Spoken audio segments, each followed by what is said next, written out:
Queridos irmãos e irmãs, hoje nós temos uma bela liturgia da palavra, porque no texto do profeta Isaías, nós poderíamos talvez colocar isso até num dicionário de espiritualidade, né? A equivalência da luz com as boas obras. O que é ter luz, né? Ter luz é praticar o bem. Simples assim.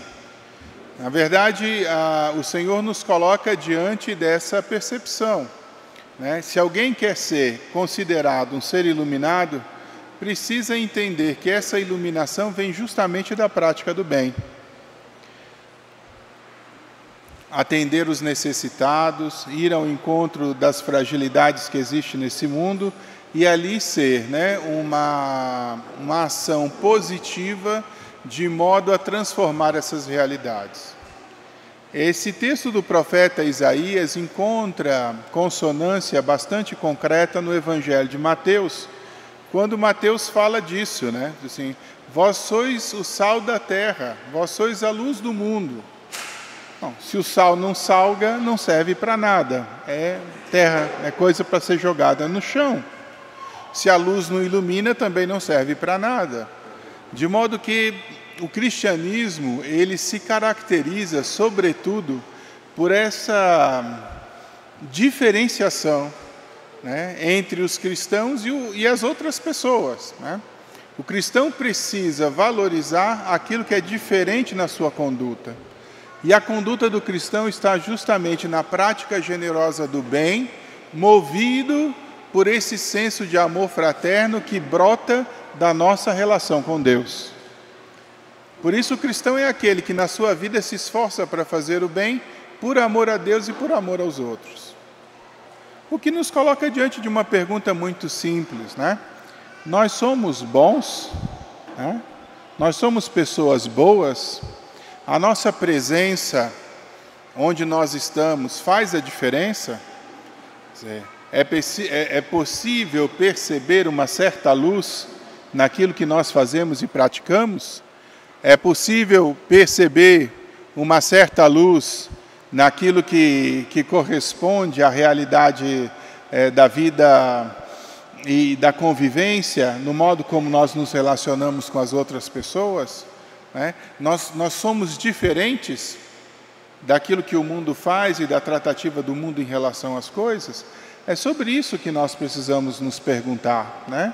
O quanto, de fato, a nossa vida produz um certo influxo, né, no contexto onde nós estamos, que seja positivo. Se Deus pedisse contas, né, da nossa vida hoje, quais seriam, né, as boas obras que nós poderíamos ter apresentado a eles?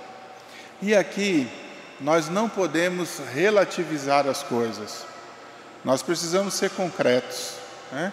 O quanto, de fato, a nossa vida nos ajuda a responder a essas perguntas e essas questões que são colocadas diante de nós todos os dias pelas circunstâncias e pelas pessoas com as quais nós convivemos. Então, temos que ter esse tipo de preocupação e temos que ter esse tipo de questionamento, porque nós precisamos interferir no mundo de maneira positiva. Paulo, inclusive, nos coloca diante de uma preocupação que ainda dá um passo a mais, porque Paulo fala daquilo que ele realiza de maneira simples e de maneira humilde, e ele ainda considera que tudo aquilo que é obra dele não deve ser considerada como algo positivo para ele, mas deve ser para a glória do Senhor. O Evangelho funde a humildade com as boas obras, nos últimos trechinhos, no último versículo que escutamos hoje. Assim também brilha a vossa luz diante dos homens, para que vejam as vossas boas obras e louvem o vosso Pai que está nos céus. É interessante como as nossas boas obras devem estar para o louvor de Deus e não para a louvação de nós mesmos, né? De modo que nós também saibamos manter a simplicidade, a humildade e a liberdade em relação a esse reconhecimento que muitas vezes as pessoas querem dirigir a nós. Sobretudo, pensar concretamente nisso, né? Precisamos ser bons, precisamos ser generosos, né? Precisamos atuar no mundo de modo a fazer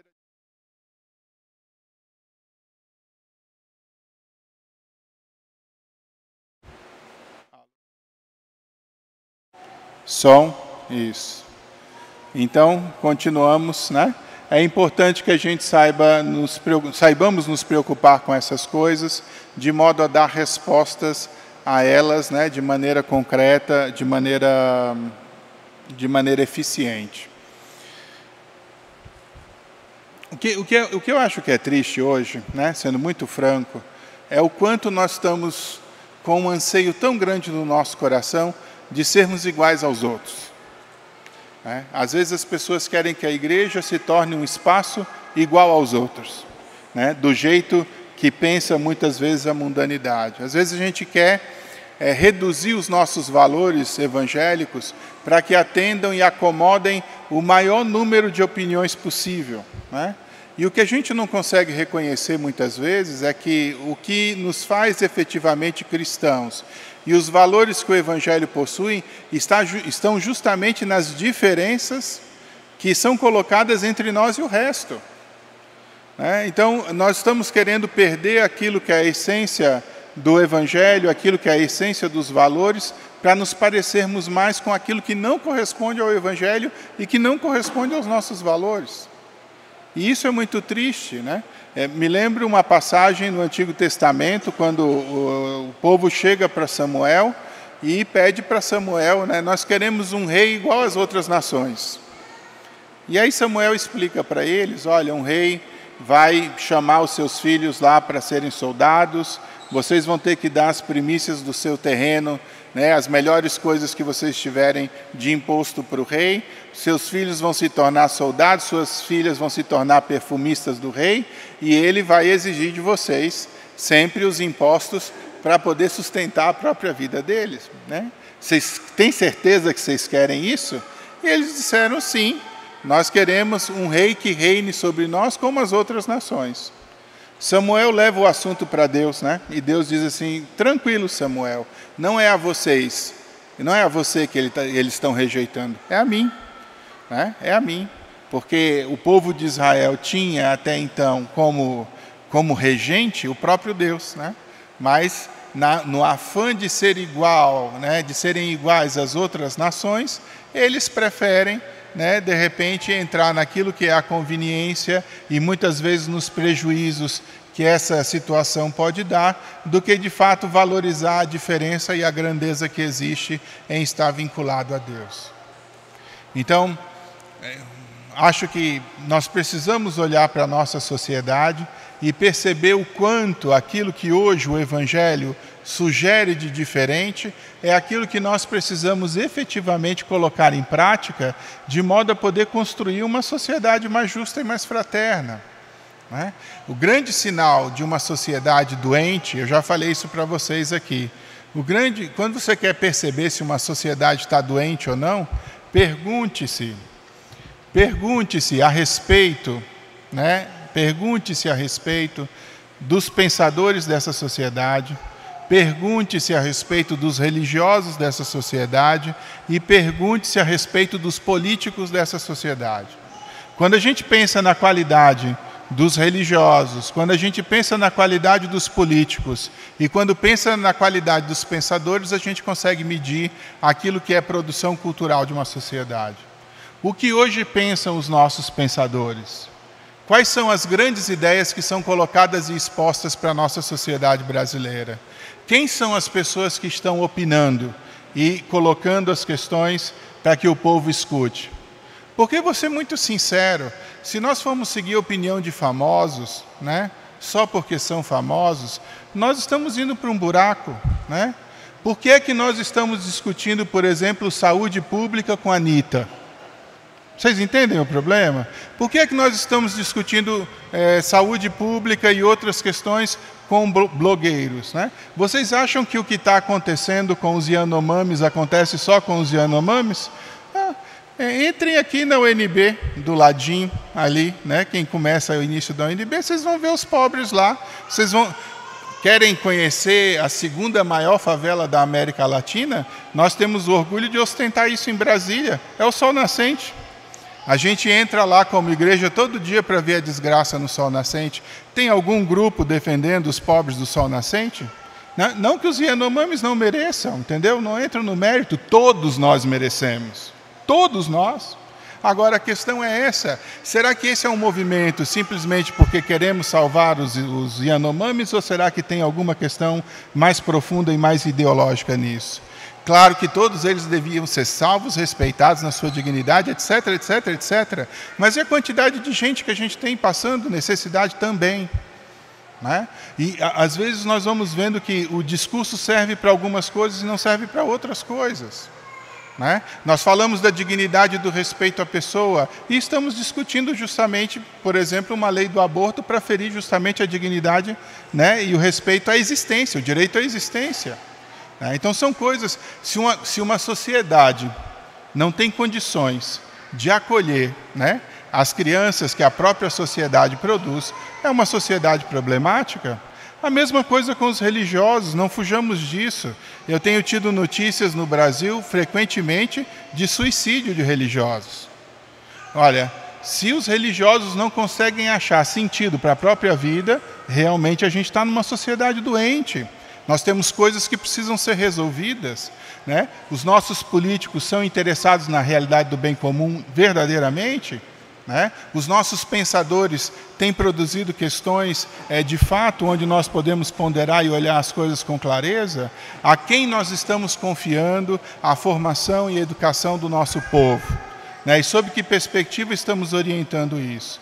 Então ficamos nesse discurso raso de tradicionalismo e de liberalismo, de direita e de esquerda, de centro, centro-direita, centro-esquerda, e cada um que vem bota uma lógica diferente na coisa, e não estamos nos centrando naquilo que talvez fosse o essencial, que é de fato sermos bons, de fato contribuirmos com a progressão da nossa sociedade, de assumirmos aquele papel que é colocado para nós e de nos posicionarmos com clareza em vista do bem de todos.